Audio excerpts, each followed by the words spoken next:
भाजपा के राष्ट्रीय अध्यक्ष जेपी नड्डा का दौरा राजस्थान बीजेपी के लिए बेहद खास है। नड्डा का ये दौरा ऐसे वक्त में है जब प्रदेश में 4 विधानसभा सीटों पर उपचुनाव होने वाले हैं। नड्डा की यात्रा से कार्यकर्ताओं में नए जोश का संचार होगा। राष्ट्रीय अध्यक्ष के पहली बार प्रदेश दौरे से जहां पार्टी कार्यकर्ताओं में नई ऊर्जा और जान आएगी, वहीं कई गिले शिकवे दूर होने से पार्टी मजबूत भी होगी। इन सबके साथ पार्टी की मजबूती का संदेश देने के लिए जयपुर एयरपोर्ट से आयोजन स्थल बिड़ला सभागार तक गर्मजोशी से कई जगह नड्डा के स्वागत की तैयारियां भी खास हैं। राष्ट्रीय अध्यक्ष बनने के बाद ये पहला मौका है जब बीजेपी के प्रदेश कार्यसमिति की बैठक को भी जेपी नड्डा संबोधित करेंगे।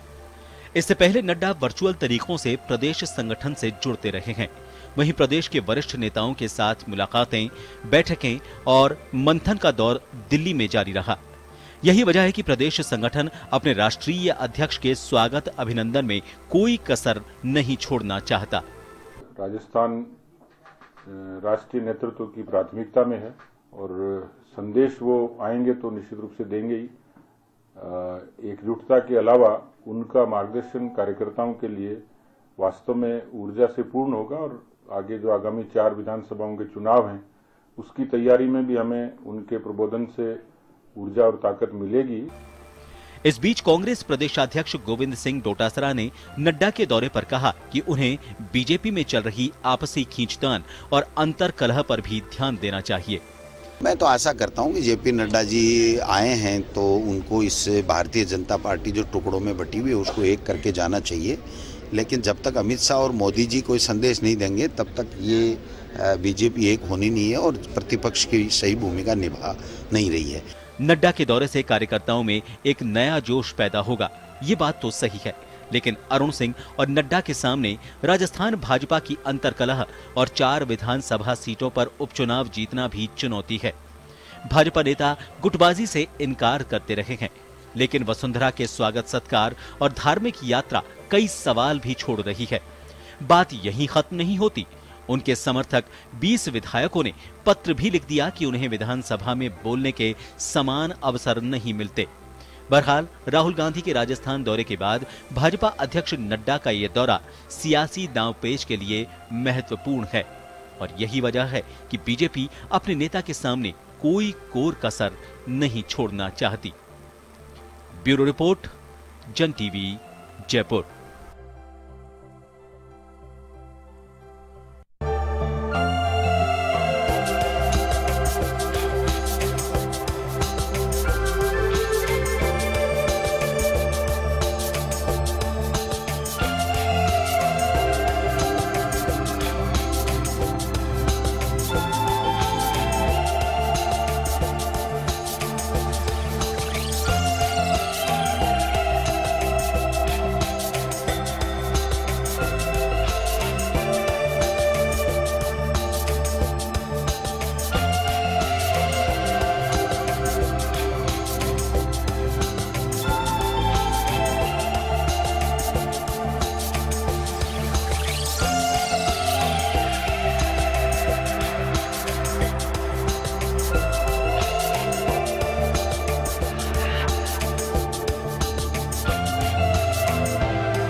नमस्कार जन टीवी में स्वागत है आपका। मैं हूं योगेंद्र, आप देख रहे हैं खास खबर। खास खबर में हम बात करेंगे भाजपा राष्ट्रीय अध्यक्ष जेपी नड्डा का राजस्थान दौरा।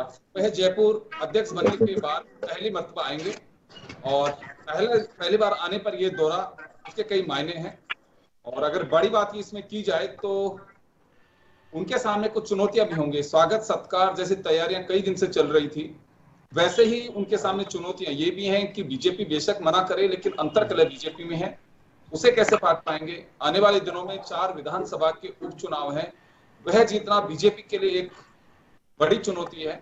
हालांकि यूं कहें तो बीजेपी के पास में खोने के लिए 1 सीट है और पाने के लिए 3 सीट सामने है। अब इसमें देखना होगा कि होता है क्या, क्योंकि किरण माहेश्वरी जी जो इस दुनिया में नहीं है, उनके पद खाली होने से राजसमंद और 3 जो सदस्य हैं अन्य, वह कांग्रेस के खाते में सीट रही। लेकिन चलिए देखना होगा कि इस दौरे के मायने क्या हो सकते हैं।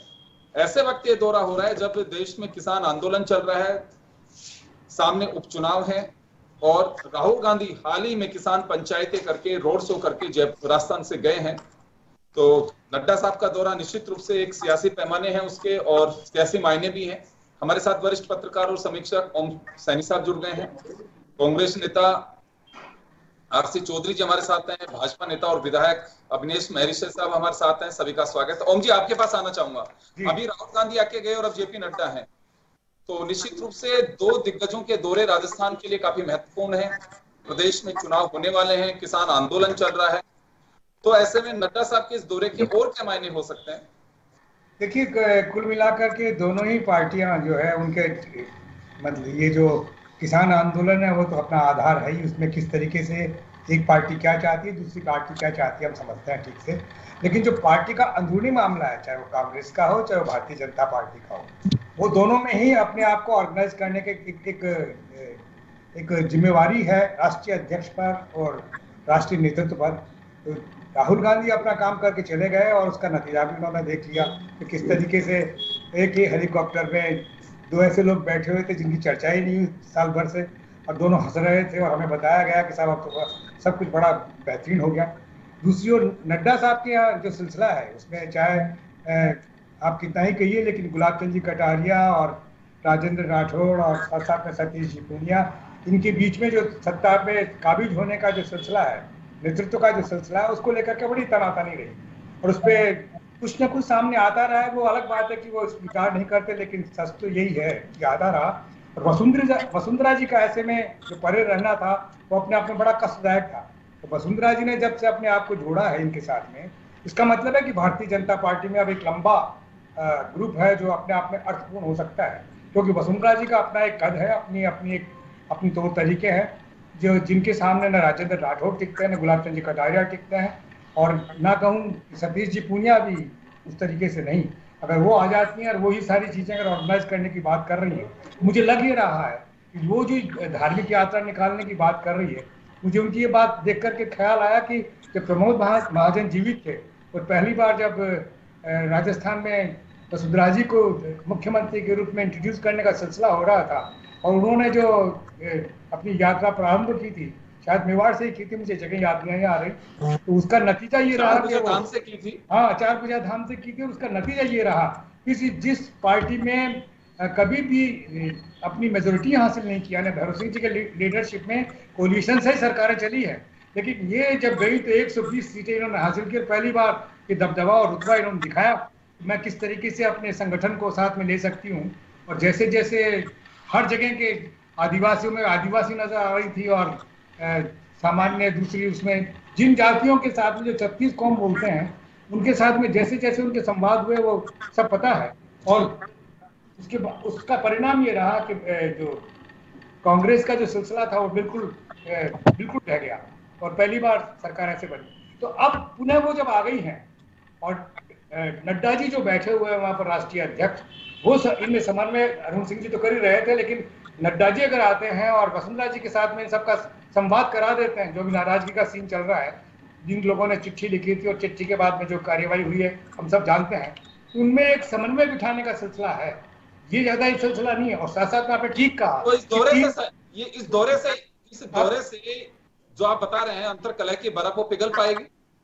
देखिए, मैं समझता हूँ कि इतनी क्षमता किसी में नहीं है। बहुत बार कहा जा चुका है, गुलाब चंद कटारिया स्वयं अपने मुंह से कह चुके हैं कि अगर मैं पार्टी से बाहर जाकर के और बागी होकर लड़ूं तो मेरी जमानत जब्त हो जाएगी। सही कहते हैं वो। क्योंकि इस बात को एहसास किया करोड़लाल मीणा ने, इस बात को दूसरे लोग भी जो पार्टी छोड़ के गए, घनश्याम जी तिवारी ने, वो सब पुनः अपने फोल्ड में चले गए वापस, क्योंकि जहां पार्टी में जो हैसियत मिलती है वो अलग से अपने दबदबे से नहीं मिलती। ये उनका समझ, एक अच्छी समझ है जो उनमें आ गई है। लेकिन साथ साथ में ये मैं आपको बता दूं कि इनके पास खोने के लिए कुछ भी नहीं है। एक ही सीट तो थी इनके पास में जो राजसमंद है, बाकी तो 3 सीटों पे कांग्रेस काबिज थी। ऐसे में अगर कुछ भी हासिल कर लेते हैं, दूसरी सीट भी हासिल कर लेते हैं, तो इनकी ये हैसियत बनेगी। और मुझे लगता है है कि कांग्रेस ने जिस तरीके से अपने समीकरण बिठाए हैं, उसमें ये संभव नजर नहीं आता कि कांग्रेस की सीट ये छीन पाएंगे। तो इसलिए यथास्थिति हो सकती है या फिर इनकी सीट जा सकती है, बस ये लगता है। लेकिन तो चलिए कोशिश तो पूरी मैं लौटूंगा आपके पास, वापस आ रहा हूँ आपके पास में। तो अंतर्कलह दिखाई देता है, स्वीकार किया जाता है, लेकिन बीजेपी स्वीकार नहीं करती। देखिए पार्टी का अपना ये अंदरूनी मामला भी होता है, लेकिन साफ दिखाई देता है। दूसरी तरफ अगर बात की जाए कांग्रेस में भी, तो ये तो कहा जा सकता है कि अभी एक हेलीकॉप्टर में बैठ करके हंसी के फुहारे तो देखे, लेकिन बड़ा सवाल है कि क्या उधर भी जो गतिरोध की बर्फ थी वो पिघल गई। लेकिन बात यहाँ पे अभी नड्डा के दौरे पर हम फोकस करना चाहेंगे। हमारे साथ आरसी चौधरी जी जुड़े हुए हैं। चौधरी साहब, आपकी पार्टी के अध्यक्ष, प्रदेश अध्यक्ष गोविंद सिंह डोटासरा ने कहा है कि स्वागत है नड्डा जी का राजस्थान में, लेकिन बीजेपी अपनी भूमिकाओं का निर्वहन ठीक से नहीं कर रही। मसलन प्रतिपक्ष की भूमिका अदा नहीं कर रहे, अंतर्कलह है। प्रतिपक्ष की भूमिका पे सवाल आप उठा सकते हो, लेकिन अंतर्कलह है, इससे कांग्रेस क्यों परेशान है? योगेंद्र, निश्चित रूप से हम उस राजनीतिक दल से वास्ता रखते हैं जिस राजनीतिक दल के अंदर अपने आप में एक अनुशासन है, एक दूसरे का सम्मान करने की बात है। किसी भी हमारे विरोधी दल के राजनीतिक दल के अध्यक्ष अगर आ रहे हैं तो निश्चित रूप से स्वागत है, लेकिन स्वागत की कड़ी में राजस्थान के लिए वो क्या सौगात लेके आ रहे हैं, पार्टी में मैं इससे चर्चा नहीं करना चाहूंगा कि वो उनका परिवार है, क्या काम करते हैं क्या नहीं करते। लेकिन हम सब ने ये देखा कि लोकतंत्र के अंदर किसी भी राजनीतिक दल का व्यक्ति हो, वो जब जनता चुन के भेजती तो हाउस में उस जगह का वो प्रतिनिधित्व करता अपने विधानसभा क्षेत्र का, और विधानसभा की आवाज चाहे सत्तापक्ष का विधायक हो चाहे विपक्ष का विधायक हो। इस लोकतंत्र का सबसे बड़ा दुर्भाग्य है कि भारतीय जनता पार्टी के अंदर लोगों की आवाज को बंद कर दिया गया है, और ये जो आवाज बंद करने का काम है, मुझे लगता है ये लोकतंत्र की हत्या है। संसद के अंदर प्रधानमंत्री के सामने उनके सांसद हैं, वो बोल नहीं सकते। राजस्थान से 25 सांसद गए, उन्हें केंद्र की सरकार से राजस्थान को राहत लेके आने चाहिए थी, लेकिन वो बातें रख नहीं पाते।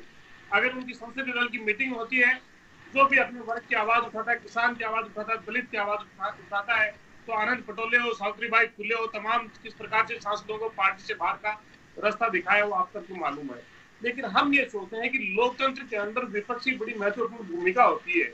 विपक्ष जनता के मुद्दों को उठाता है, सदन के अंदर बातें करता है, और उससे सरकारों की जवाबदेहियां और ज्यादा बेहतर तरीके से तय होती हैं। आरसी चौधरी साहब, ऐसा क्यों लग रहा है कि भाजपा प्रतिपक्ष की भूमिका का निर्वहन ठीक से नहीं कर पा रही है?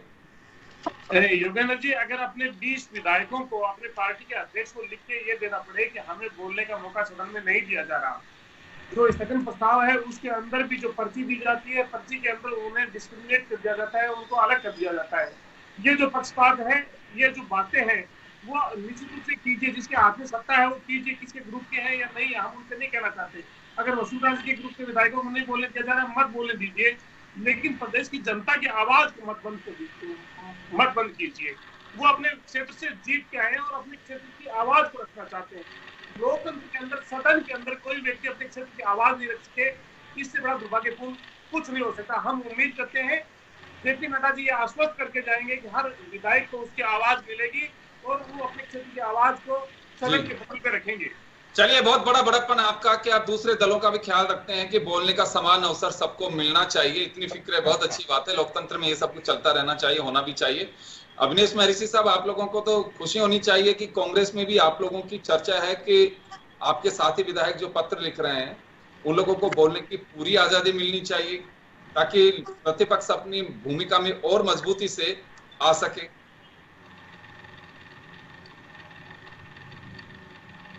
अविनेश जी, आप सुन पा रहे हैं मुझे? जी, अभी अब आवाज आ रही है। बताइए क्या पूछ रहे हैं। नमस्कार योगेंद्र जी। चौधरी साहब का कहना है कि प्रतिपक्ष की भूमिका ठीक से बीजेपी नहीं निभा पा रही है, और जो गतिरोध है बीजेपी के अंदर वो खत्म होना चाहिए, ताकि ठीक से भूमिका अदा कर सकें। 20 विधायक हैं, उन्हें बोलने नहीं दिया जा रहा है, वो ठीक से अपनी भूमिका का निर्वहन नहीं कर पा रहे हैं। चिंता कितनी है कांग्रेस को आपके बारे में, सोचिए आप लोग कितनी कर रहे हैं मुझे पता नहीं, लेकिन कांग्रेस की चिंता साफ दिखाई दे रही है। देखिए योगेंद्र जी, सबसे पहले तो मैं आप सभी लोगों को नमस्कार करता हूं। राजस्थान की चिंता करने का काम कांग्रेस पार्टी की सरकार को है, लेकिन कांग्रेस के लोग राजस्थान की चिंता नहीं कर रहे हैं, राजस्थान की आम आवाम की चिंता नहीं कर रहे हैं, वो चिंता हमारी कर रहे हैं। और अपनी चिंता नहीं कर रहे हैं, राजस्थान में किस तरह की कलह है, किस तरह की फूट है, ये किसी से छुपा हुआ नहीं है। हम राजनीतिक व्यक्ति एक दूसरे के खिलाफ कुछ भी कह सकते हैं, लेकिन जिस तरह का तांडव पिछले दिनों राजस्थान की जनता ने देखा, वो न आरसी भाई से छुपा हुआ है और न सैनी जी से छुपा हुआ है।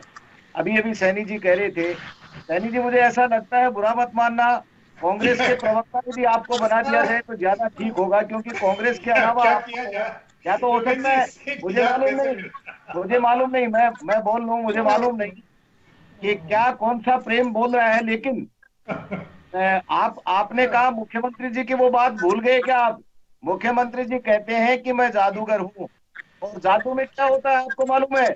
जादू में ऐसे कपड़े के नीचे से कबूतर दिखाया जाता है और निकलती है बाहर निकल करके और कुछ। तो जादू में वो होता है जो जादू में होता नहीं है, वो दिखाई देता है। और मुख्यमंत्री जी खुद क्या कह रहे हैं, सैनी साहब और आरसी चौधरी साहब, जो दिखता है वो होता नहीं है। तो राजस्थान, आप अभी कह रहे थे, आपको पता लग गया कि वो दोनों एक हेलीकॉप्टर में बैठ गए और उन्होंने सेल्फी ली और सेल्फी लेकर के उसको रिलीज कर दिया और उनके सारे दुख दर्द दूर हो गए।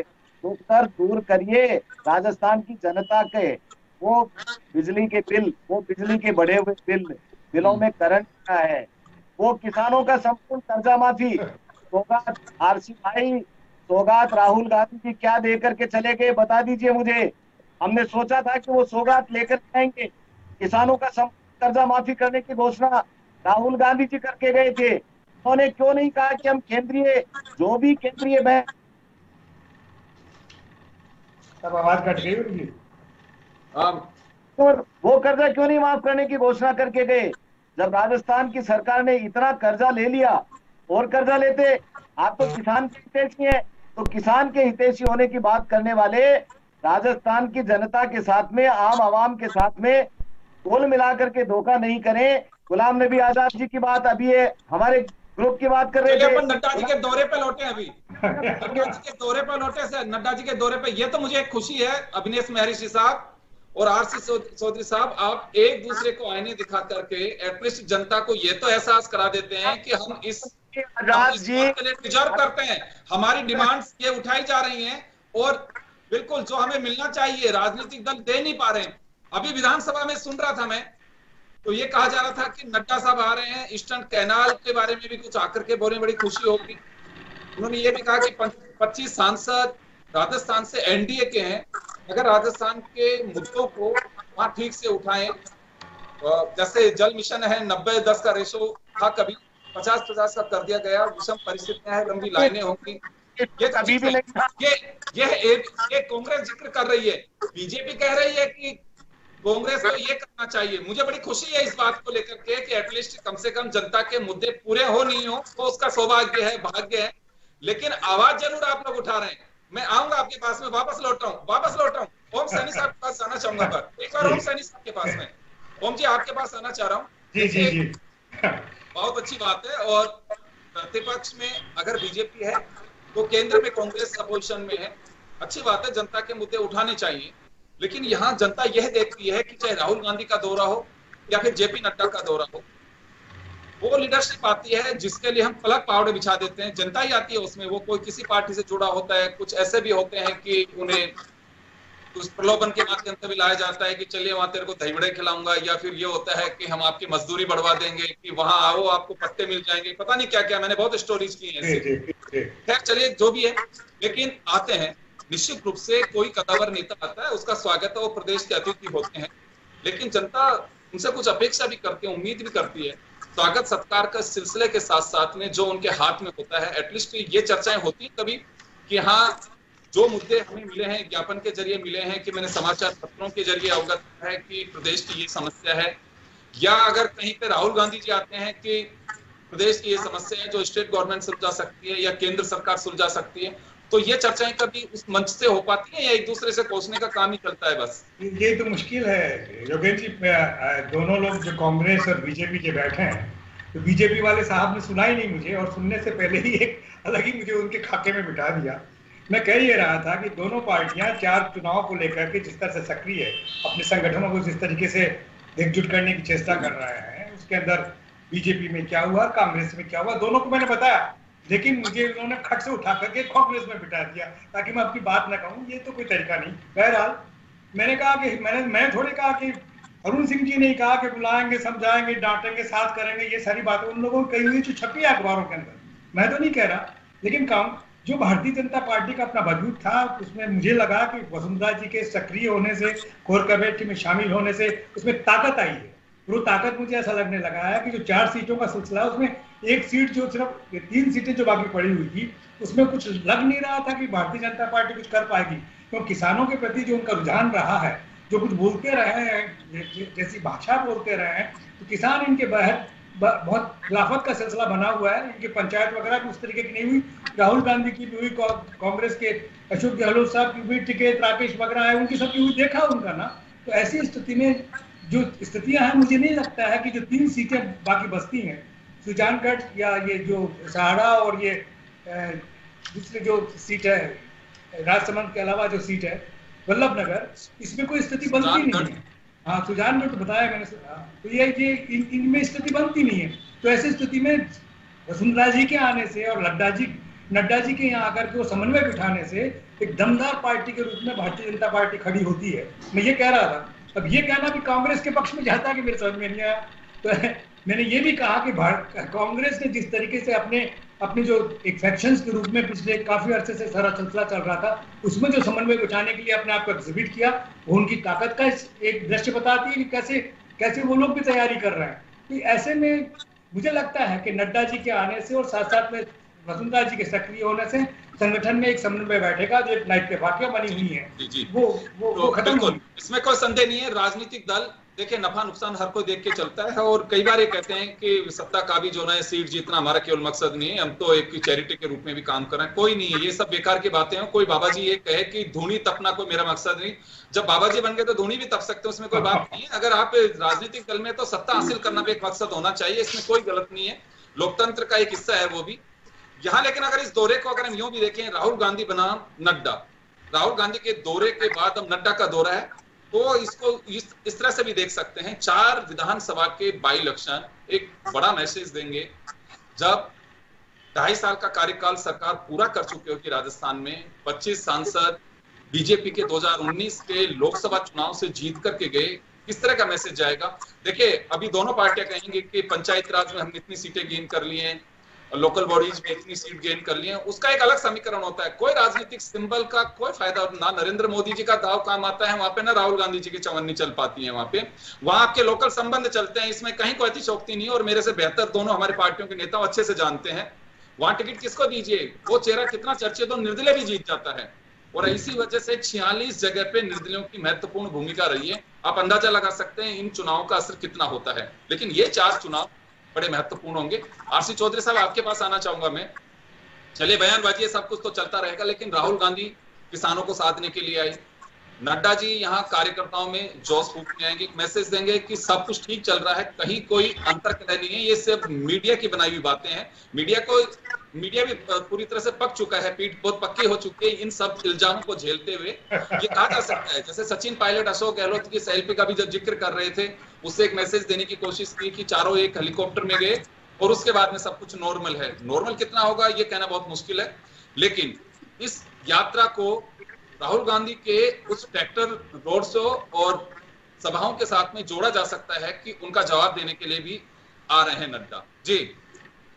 योगेंद्र जी, मैं ये कहूंगा कि जो आपने जिक्र किया कि ये जो यात्रा है वो राहुल गांधी जी बनाम जेपी नड्डा होनी चाहिए, वो कतई नहीं हो सकती। इसलिए नहीं हो सकती कि राहुल गांधी इस देश के किसानों की आवाज को मुखर करने के लिए आए, जो केंद्र की सरकार ने तानाशाही रवैये अपनाते हुए 3 अध्यादेश के माध्यम से काले कानून उसके थोपे, जो कभी किसान ने मांग नहीं की, और किसान को बंधक और मजदूर बनाने का जो काम किया, उसके खिलाफ में उस किसान की आवाज करने के लिए राहुल गांधी चाहे जेपी नड्डा जी आ रहे हैं। जब चुनाव का संकाद हो रहा है, और अपनी पार्टी के अंदर जो फूट पड़ी है, जहाँ पे 8 मुख्यमंत्री बन के घूम रहे हैं, इसलिए ये दोनों एक बच्चे तो हो ही नहीं सकते। दूसरा, मैंने तो ये जिक्र किया नहीं था, मैंने ये कहा कि लोकतंत्र में हत्या नहीं होनी चाहिए। हमें भारतीय जनता पार्टी के अंदर 8 मुख्यमंत्री बन के घूमे, कौन विधायक किसके साथ में, हमें इससे कोई लेना देना नहीं, लेकिन राजस्थान की जनता की आवाज मुखर होनी चाहिए। लोकतंत्र की हत्या होती है तो वो किसी भी दल में हो, कांग्रेस पार्टी की चिंता करती है। इसी में कहूंगा कि बीजेपी के विधायक ने एक प्रश्न उठाया, मेरे बड़े भाई है, उन्होंने कहा कि किसानों की कर्जा माफी, निश्चित रूप से मेरे पड़ोस की विधानसभा से आते हैं, मैं इनके दर्द और वेदना को जानता हूँ, लेकिन हमारे मुख्यमंत्री जी जिस सदन में जो वक्तव्य दिए थे, उस सदन में आप भी उपस्थित रहे होंगे। उन्होंने कहा कि आपकी सरकार के समय में जब जाते टाइम भारतीय जनता पार्टी की सरकार ने 6000 करोड़ कर्जा माफी की घोषणा की थी, 2000 करोड़ का प्रावधान किया था, 6000 करोड़ रुपया हमने आपके रूप में 14000 करोड़ का हमने कर्जा माफ किया। राष्ट्रीयकृत बैंकों का जो कर्जा है, उसके लिए माननीय मुख्यमंत्री ने कहा कि केंद्र की सरकार जब सन 2025 के 8 लाख करोड़ का कर्जा माफ कर सकती है, तो राजस्थान के तमाम किसानों का राष्ट्रीयकृत बैंकों का जो खर्चा है वो सिंगल थॉट में एडजस्ट कीजिए और राजस्थान सरकार उसका खर्चा वहन करेगी। लेकिन चंद उद्योगपतियों में 8 लाख करोड़ रुपए की राहत दी जा सकती है, लेकिन जब किसान के कर्ज माफी की बात आती है तो भारतीय जनता पार्टी के नेता संसद में कहते हैं कि किसान का कर्जा माफी नहीं होना चाहिए। ये दो नीति कतई नहीं होनी चाहिए और भारतीय जनता पार्टी को स्वीकार करना चाहिए। हम किसान के हितैषी नहीं है, हम किसान की बात नहीं रखेंगे, हम पूंजीपतियों की पार्टी और पूंजीपतियों की बात रखेंगे। अगर किसान की बात करने का दम होता तो एनडीए के 25 सांसद बोलते हो संसद के अंदर कि आपने 8 लाख करोड़ रुपए का वेवर किया है चंद उद्योगपतियों का, तो किसानों की आवाज वहां पे रखते। इसलिए मैं गुजारिश करना चाहता हूँ कि किसान की आवाज को हम बुलंद नहीं कर रहे, हम किसान की उस पीड़ा को समझते हैं जो भारतीय जनता पार्टी उसको दर्द दे रही है। आज डीजल के जो भाव है, उसकी लागत का मूल्य कितना बढ़ गया है, उसको ट्रैक्टर से किस प्रकार से बीज पे और तमाम चीजों पे टैक्स लगा दिया, उस किसान को 500 रुपए के बदले में 5000 रुपए प्रति एकड़ इन्होंने खर्चा बढ़ा दिया। इसलिए उस किसान को तो ये कॉन्फ्लिक्ट खेलने का पूरा प्रयास कर रहे हैं।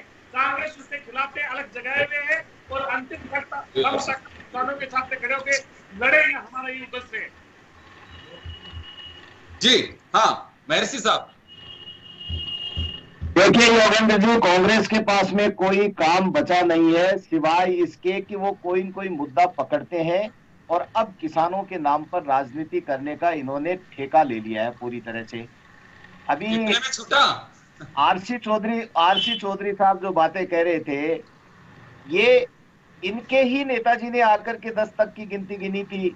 अब ये कर्जे की बात कर रहे हैं कि 6000 हमने चुका दिया, तो सत्ता में तो आप ही आए ने, यदि हम सत्ता में रहते तो हम वो भी चुकाते और बाकी भी चुका देते।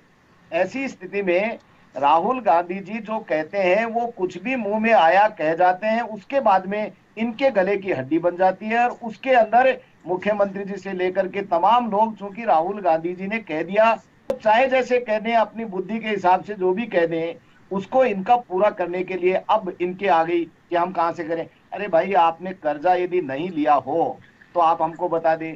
2 साल पहले जब सत्ता संभाली थी तब कर्जा कितना था और आज कितना कर्जा ले लिया। रही बात ये बार बार काला कानून कहते हैं, मैं आपसे निवेदन करना चाहता हूं कि ये जो कानून बने, आप कहते हैं किसान से पूछ करके कानून नहीं बने। कौन सा ऐसा कानून है जो लोगों की राय लेकर के आप बनाते हैं? राजस्थान की विधानसभा में अनेकों बार हम आपसे ये निवेदन करते हैं, हम कोई भी कानून बनता है उसके अंदर हम उस संशोधन लगाते हैं, हमारे संशोधन को कभी स्वीकार नहीं किया जाता है।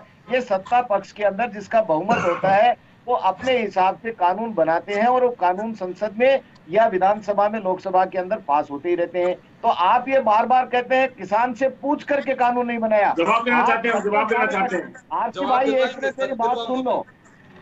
देखो, अपन बहुत स्वस्थ प्रतियोगिता कर रहे हैं, एक दूसरे से वाद विवाद कर रहे हैं, इसलिए बीच में नहीं बोलेंगे। मैं आपसे निवेदन कर रहा हूं कि कौन सा ऐसा कानून है जिस कानून को आपने 70 सालों में किसानों के हक में बना दिया और किसान की बहबूदी हो गई। आज भी बेचारा किसान रो रहा है। आप राजस्थान के अंदर बाजरे को क्यों नहीं एमएसपी के अंदर शामिल करते? आपने कितना खरीदा? मुझे तो आप ये बता दो कि राजस्थान की सरकार ने एमएसपी के ऊपर कितना जींस खरीदा है, आप ये आंकड़ा दे दो। और क्यों नहीं खरीदे? आपके घड़ियाली आंसू, खाने के कुछ दांत और दिखाने के और, जो दिखता है वो होता नहीं है और जादूगर अपनी जादूगरी करते जा रहे हैं। अब एक जादूगरी और करी है, सेल्फी लगा करके उन्होंने ये दिखाने की कोशिश की है कि हम एक हैं। कलेजे में क्या है ये आप किसी को भी मालूम नहीं है। इनका नाम अशोक गहलोत है, तो ओम सैनी जी ज्यादा अच्छी तरह से जानते हैं। आरसी भाई तो जानते हैं। आप उधर से तो गए हो प्रभु आप। इसीलिए आरसी चौधरी जी आप कुछ कहना चाहते हैं? आरसी चौधरी जी कुछ कहना चाह रहे हैं आप? देखिए, मैं ये कहना चाहूंगा कि भारतीय जनता पार्टी के नेता विभाजन की राजनीति और तमाम जो मुद्दों से इतर ले जाने की प्रयास ना करें। हम गुजारिश करना चाहते हैं, बहुत बेबाक विधायक हैं और बहुत ओजस्वी वक्ता हैं। मैं पूछना चाहूंगा कि आज राज्य जिस प्रकार से महंगाई की चपेट में है, सिलेंडर, डीजल, पेट्रोल के जो भाव बढ़े हुए हैं, क्या आप जेपी नड्डा जी से उस बात का मुद्दा रखेंगे? भाई को कम कराएंगे? एक चीज कहना चाहूंगा। दूसरा ये करें, आपने सिर्फ घोषणाएं की, बजट में प्रावधान नहीं किया। हमने बजट में उसका प्रावधान किया, आपके कहे हुए कामों का पैसा हमने भरा, आपने बजट में प्रावधान करके नहीं गए थे। तीसरा मैं कहना चाहूंगा कि आप कहते हैं कानून बिना मांगे लाए जाते हैं। जीएसटी को आधी रात को आपने संसद खोली थी, किस प्रकार से स्टैंडिंग कमेटी होती है, संसदीय कमेटी में फिर जरूरत क्यों है? स्टेक होल्डर्स को अगर पूछना नहीं, उनके बीच में जाना नहीं, तो आज भी देश का अन्नदाता के ऊपर आप अहंकार के दम पे या बहुमत के दम पे कानून थोपना चाहते हैं। वो लेना नहीं चाहते और आप जबरदस्ती देना चाहते हैं। ये क्या आपकी किसके लिए काम कर रहे हैं? कौन है जिनके लिए आप किसानों के ऊपर ये जुल्म ढा रहे हैं?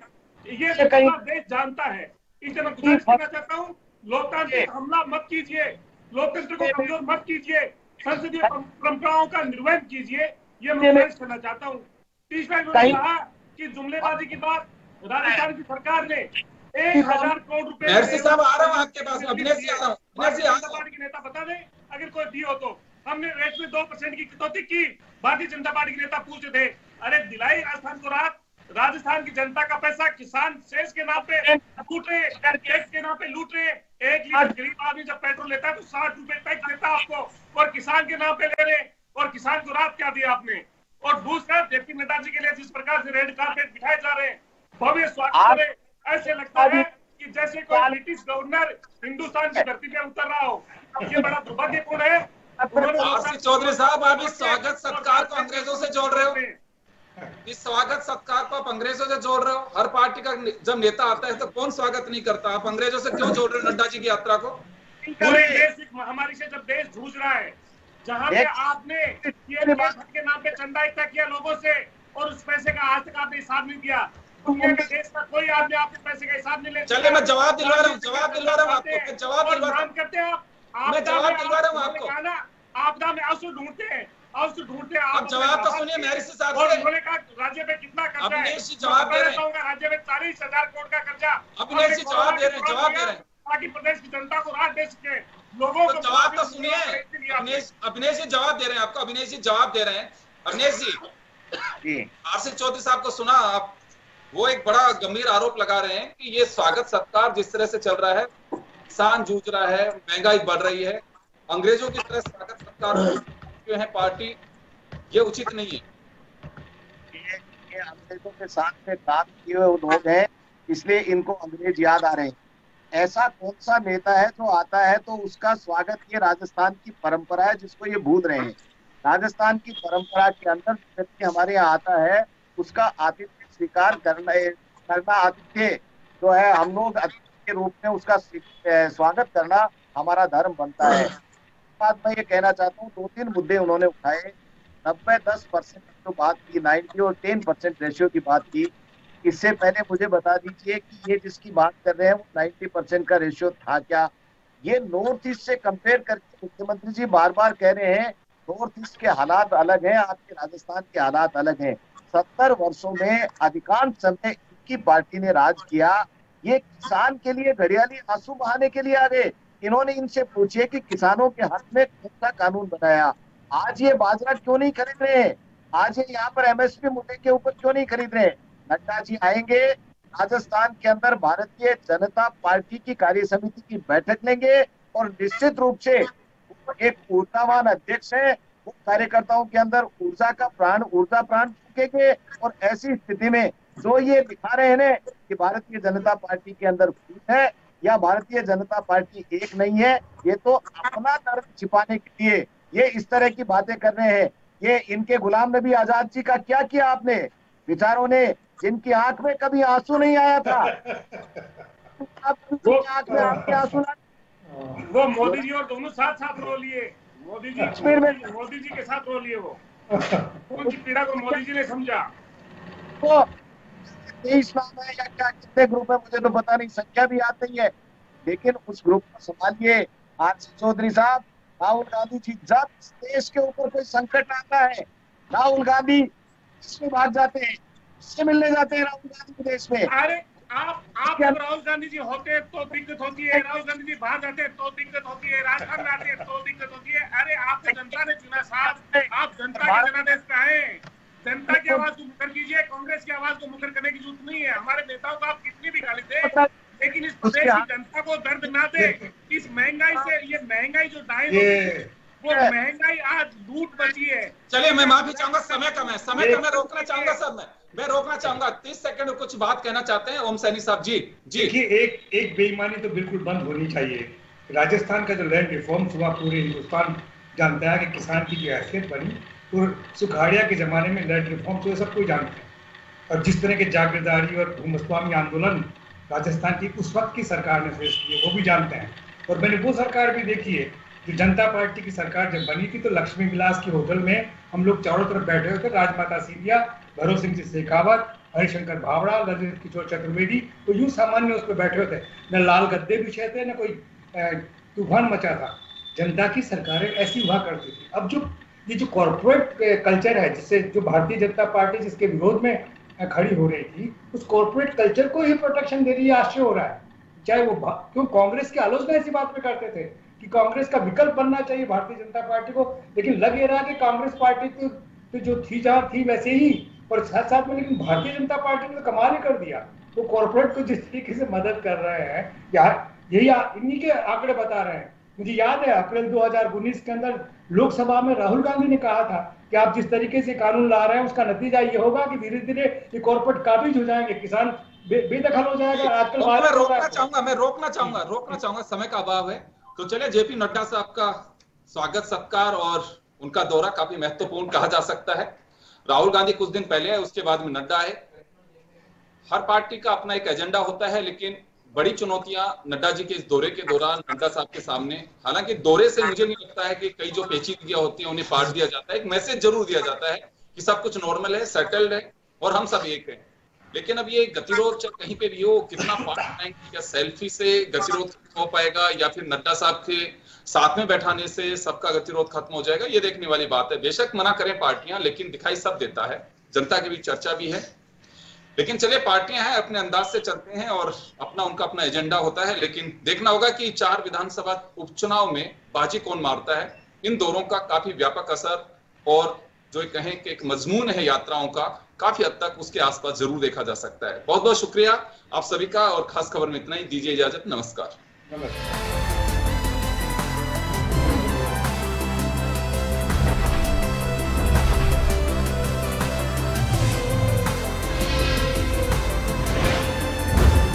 जन टीवी की लेटेस्ट अपडेट पाने के लिए हमारे चैनल को जरूर सब्सक्राइब करें और नोटिफिकेशन पाने के लिए बेल आइकॉन दबाएं।